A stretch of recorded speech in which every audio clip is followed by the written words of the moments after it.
Assalamualaikum warahmatullahi wabarakatuh.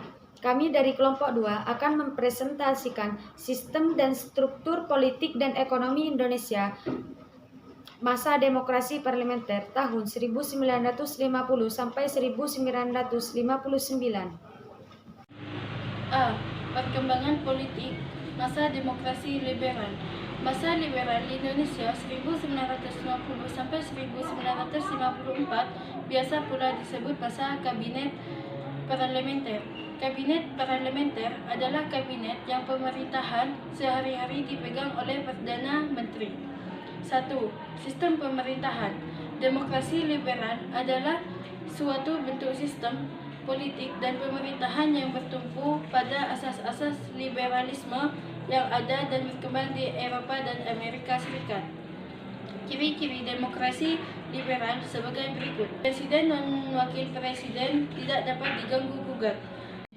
Ciri-ciri demokrasi liberal sebagai berikut. 1. Presiden dan wakil presiden tidak dapat diganggu-gugat. 2. Menteri bertanggung jawab atas kebijaksanaan pemerintah dan atau kepada parlemen. C. Presiden bisa dan berhak membubarkan DPR. D. Perdana Menteri diangkat oleh Presiden. Pada masa demokrasi liberal, pelaksanaan sistem parlementer dilandasi oleh Undang-Undang Dasar sementara 1950 atau dikenal dengan Konstitusi Liberal. Pada masa ini terdapat 7 kabinet yang memerintah, yaitu sebagai berikut. A. Kabinet Natsir 7 September 1950 sampai 21 Maret 1951. B. Kabinet Sukiman 27 April 1951 sampai 23 Februari 1952. C. Kabinet Wilopo 3 April 1952 sampai 3 Juli 1953. D. Kabinet Ali Sastro-Midjojo 1 Agustus 1953 sampai 24 Juli 1955. E. Kabinet Burhanuddin Harapan 12 Agustus 1955 sampai 3 Maret 1956. F. Kabinet Ali Sastro-Midjojo 20 Maret 1956 sampai 4 Maret 1957. G. Kabinet Juanda 9 April 1957 sampai 10 Juli 1959. Kelebihan dan kelemahan dari pelaksanaan pemilihan umum 1955. 1.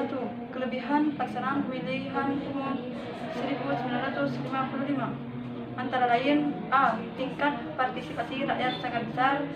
B. Persentase suara cukup signifikan. C. Pelaksanaan berjalan secara aman, tertib, dan disiplin. 2. Kelemahan pelaksanaan pemilu 1955.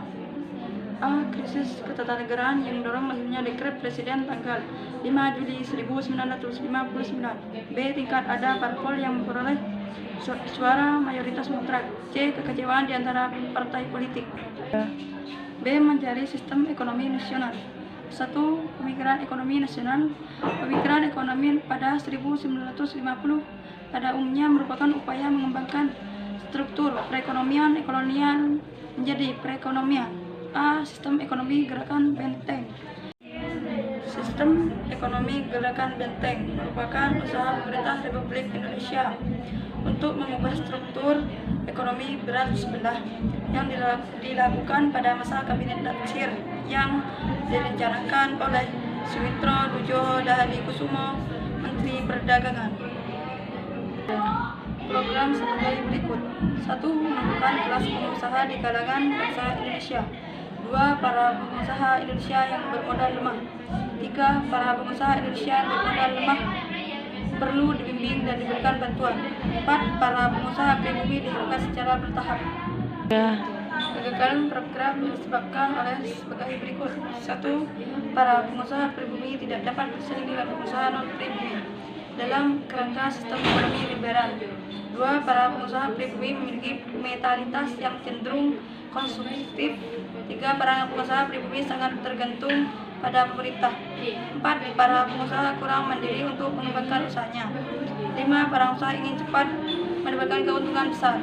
6. Para pengusaha yang menyalahgunakan kebijakan dengan mencari keuntungan. B. Mencari sistem ekonomi nasional. 1. Pemikiran ekonomi nasional. Pemikiran ekonomi nasional pada 1950-an pada umumnya merupakan upaya pengembangan struktur perekonomian kolonial menjadi perekonomian nasional. A. Sistem ekonomi gerakan Benton. Sistem ekonomi gerakan Benton merupakan usaha pemerintahan Republik Indonesia untuk mengubah struktur ekonomi berat sebelah yang dilakukan pada masa Kabinet Nasir yang direncanakan oleh Sutrodjojo Kusumo, Menteri Perdagangan. B. Sistem ekonomi Alibaba. Sistem ekonomi Alibaba direncanakan oleh Ishak Jojo Hardisuyo, Menteri Perekonomian, Kabinet Ali I. Program ini tidak dapat berjalan dengan baik sebab pengusaha pribumi belum siap bersaing dengan pasar bebas. Sistem ekonomi liberal. Sesudah pengakuan kedaulatan, pemerintahan Indonesia menanggung beban ekonomi dari keuangan yang cukup berat. Dampak ini disebabkan ketentuan-ketentuan KBM, yaitu meningkatnya nilai uang Indonesia, baik uang luar negeri maupun uang dalam negeri. Namun, sejak tahun 1951, penerimaan pemerintahan mulai berkurang disebabkan menurunnya volume perdagangan internasional. Indonesia sebagai negara yang berkembang tidak memiliki kondisi ekspor kecuali dari hasil perkebunan. Namun, usul Indonesia ini tidak diterima oleh pemerintahan Belanda, sehingga pemerintahan Indonesia secara sepihak melaksanakan rancangan Vietnamnya dengan membubarkan Uni Indonesia Belanda pada tanggal 13 Februari 1956 dengan tujuan melepaskan diri dari ikatan ekonomi dengan Belanda. Kondisi ini mendorong meningkatnya prosesi definisi anggaran pemerintahan dari angka 20% di tahun 1950 dari 100% di tahun 1960. C. Gerakan Asad. Gerakan Asad merupakan suatu gerakan ekonomi yang diprakarsai Mr. Asad yang merupakan Menteri Dalam Negeri pada Kabinet Nasir. Gerakan Asad memberikan perlindungan khusus bagi warga negara Indonesia asli dalam segala aktivitas usaha di bidang perekonomian dan persaingan dengan pengusaha terhadap gerakan ini. Terlihat dari pernyataan yang dikeluarkan pemerintah pada Oktober 1956 bahwa pemerintahan akan memberikan lisensi khusus pada pengusaha pribumi. D. Gunting Syafruddin. Gunting Syafruddin adalah kebijakan moneter yang ditetapkan oleh Syafruddin Prawira Negara, Menteri Keuangan dalam Kabinet Hatta II yang mulai berlaku pada pukul 20.00 tanggal 10 Maret 1950. Menteri Keuangan Syafruddin Prawira Negara mengambil kebijakan memotong uang dengan memperlakukan nilai setengahnya. Kebijakan dibuat untuk mengatasi situasi ekonomi Indonesia yang saat itu sedang terpukul utang menumpuk, inflasi tinggi, dan harga memotong. E. Rencana pembangunan 5 tahun. Pada masa kerja Kabinet Liberal yang sangat singkat dan program yang silih berganti menimbulkan ketidakstabilan politik dan ekonomi yang menyebabkan terjadinya ekonomi, inflasi, dan lambannya pelaksanaan pembangunan. F. Nasionalisasi perusahaan. Nasionalisasi perusahaan adalah proses di mana negara mengambil alih kepemilikan suatu perusahaan swasta atau asing. Sekian presentasi dari kami. Kurang lebihnya mohon maaf. Wassalamualaikum warahmatullahi wabarakatuh.